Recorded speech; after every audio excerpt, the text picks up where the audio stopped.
Hey y'all, my name is Meska, Dover, author and singleness coach.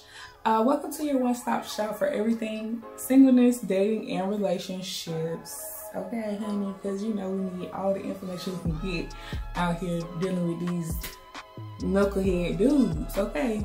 So today, y'all, I'm going to be sharing a little bit about myself, my testimony, which can be found in my book, Confessions of a Serial Dater. And so yeah, stay tuned and let's get into the video.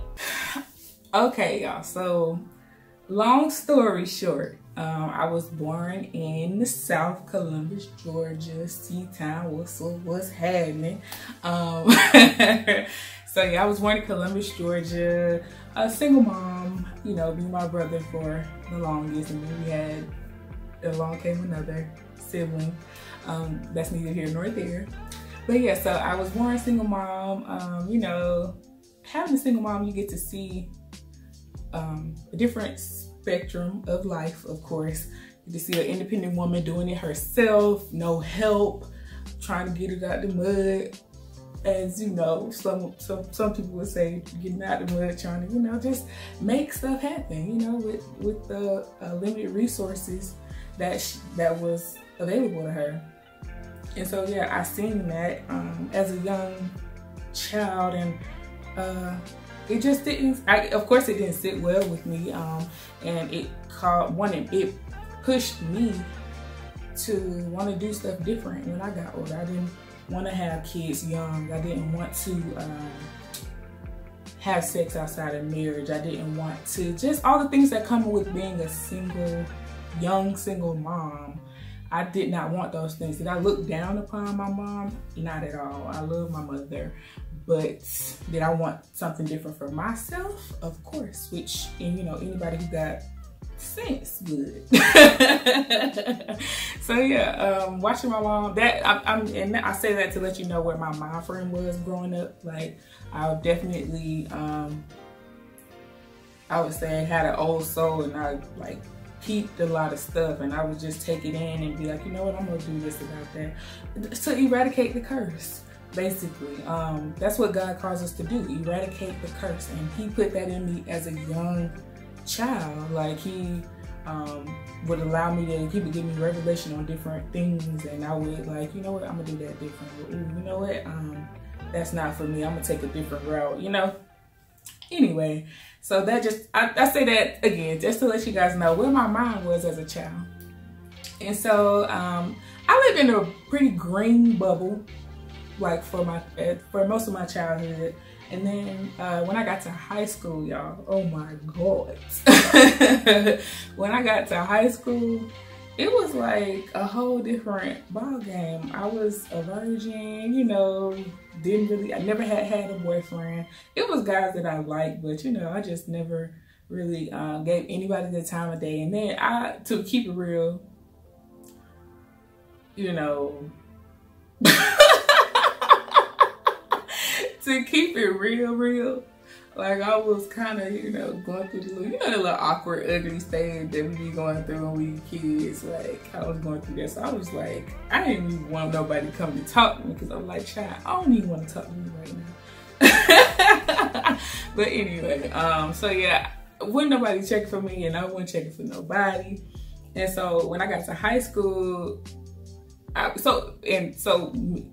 me not looking for anything as a kid, or trying to be fast, or you know, whatever the case, I basically just kept myself in this little green bubble. And so baby, that bubble was popped, honey, okay?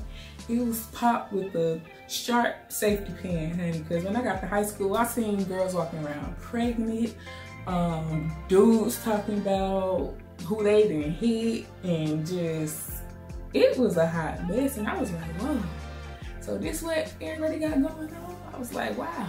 And so, you know how I grew up, I'm like, you know what, they can have this, and let me just really shut it down, because this is out here happening for real. Like, I didn't have anything to measure my mom's life up to, or I didn't have anything to measure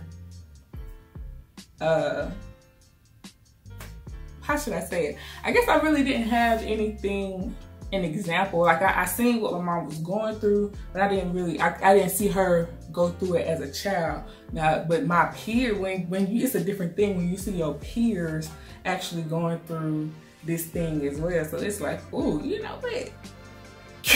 You know what? It was already on clink. But now that I see, you know what I'm saying, this is something that's out here for real going on. It's on super clink, like maximum security. Like it's not happening. So yeah, that's what happened. And then in that, so yeah, I had made that decision to basically, and to, you know, tone down my craziness. Basically, when I seen the things that I saw, it made me want to do something. What the something was, I did not know. But I was like, you know what, I gotta do something. I didn't really have a name to put to it. And so, the same, you know, school year, 9th grade, of course, we had a group at school. It was called the Teen Advisors. And basically, they would just, you know, come in, let you know what to expect at Hardaway, or, ooh, did I just put my school name in there? Well, I did say I was from Columbus. Okay, it's cool. Hardaway Go Hawks. So yeah, they just came in and let us know what to expect as a freshman or whatnot. And then they also, so they gave their presentation. And at the end, they gave out a little card, and it was like a pledge card to abstain from sex, drugs, and alcohol or whatnot. And it was like a light bulb went off, y'all. It was like, you know, hey, thank you. Like the answer to my prayers just fell in my lap. Like I didn't really have a name to put on what I was gonna be doing, but I knew I was gonna be doing it. But thank you to the teen advisors at Hardaway High School. They gave me a name to put to what I was doing, and I was like, you know what, this card, and I don't know, I think I might still have that card, but this card is it. Like, this is what I'm gonna be doing. I'm gonna be abstaining from sex, and I will remain a virgin until marriage. And that was just what it was. And so y'all, I was so excited, you know what I'm saying? You know, I ran to my mama the same day, and I was like, Mama, I know what I'm gonna be doing. I'm gonna stay a virgin until. And she was like, you know, like, okay, girl, that's what's up. Like, yes, that's good. But I'm sure she was like, girl, like, what's up? What's she on? You know. I was just so excited because I finally had a name to put to what I was gonna be doing. And so yeah, so I went through my whole high school career, single, y'all, single as a Bible. And my friendships, shout out to Get Money Kid. My friendships are what took the place of a relationship in my life. You know, even though that's a relationship, those are relationships as well. It like held, it was something that I really clinged to, because I had already X'd out boys, because I knew what came with that, or what would or could come from, you know, letting that in, or what, letting a relationship with a guy in or whatnot. And so yeah, I clinged really hard to my friends. It was like ride or die, you know what I'm saying? Like it was the whole thing, like for real. And so high school ends, and my mom started talking about moving to Ohio. And I'm like, girl, who in Ohio? I don't know nobody up there. Why are we going up there? And so, as you can imagine, I kicked and screamed, but eventually, like, a peace just fell over me, and I was like, you know what? I'm gonna go. It's okay. I'm gonna go. And so we went. And we got up here, and y'all, it's like a loneliness that I have never, ever felt before fell on me. Just as quick as that peace fell on me to move up here, the loneliness came, and it was like God had separated me from everything I knew just so He can get me right to myself, and by myself, and like do a work in me, y'all. And when I say it was a work, child, wow, it was a work. But yeah, so yeah, I feel like He really tried to pull me, well, not tried, He did. He did that. He got me to himself, and basically so that he can do a work, so he can uproot some things, deposit some things, and yeah. He rung me up here, I feel like, to get me to himself, because he was calling me to himself in all actuality. And so, but instead of me going to him, as I should have been, I turned to online dating. The loneliness, I guess you could say, caused me to realize that, dang girl, you ain't never had no boyfriend, you ain't never been in a relationship, you ain't never kissed nobody, you just out here never. And it was a problem then. It became a problem, I should say. And yeah, it just really caused me to have this yearning for male affection. Not really to have sex or anything like that, but just to be around and be intimate with a guy in a way that I had never been before. And so yeah, that drove me to online dating. When I say I was online dating, I was online dating. Every site you could probably think of, one that probably just came to your mind right now, I was on there, and I had multiple profiles, just out here doing the most. It was hotness. And yeah, it caused a lot of instead of helping the situation, it made it worse. And it was to a point where I was just like really desperate, really lonely, really searching and trying to fill